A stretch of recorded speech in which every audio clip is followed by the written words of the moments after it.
কর্ণ পিশাচিনীর সাধনা। কর্ণ পিচাসিনী আর কর্ণ পিচাস দুটা দুরকম হয়।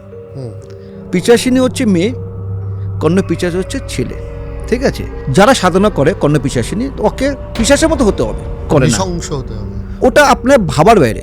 কর্ণ পিচাসিনী হচ্ছে যত নোংরা থাকবে না, যখন সাধনা বসবেন মল মূত্র সে একই জায়গায় করতে হবে।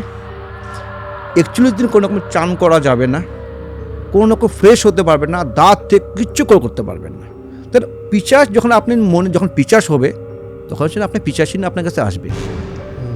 আর কর্ণ পিচাসিনী সবচেয়ে খারাপ। পিচাস ঠিক আছে অল্প শান্ত, দুরকম হয়। আর পিচাসিনী হচ্ছে আরও ডেঞ্জার।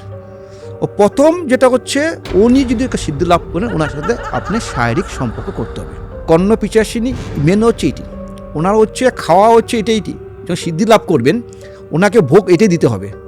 ও যখন চাবে তখন ওনার সাথে শারীরিক সম্পর্ক করতে হবে। আর কর্ণ পিচাসিনী কী হয়, আপনার কানে কানে সব কথা বলবে, পাস্ট বলবে, প্রেজেন্ট বলবে, ফিউচার বলতে পারবে। এই সাধনা না করাই লোকের বুদ্ধিমানের কাজ। কেন আমরা এই জগতে আসছি ভগবানকে পুজো করার জন্য, লোককে সেবা করার জন্য আসছি, যে যার যে জগতে আছে, যে যার ফিল্ডে আছে। তো আমরা বলবো সকল আমরাকে ভগবানকে পুজো করব, একটা পিচার সাধনাকে কেন পূজা করবো, কিসের প্রয়োজন?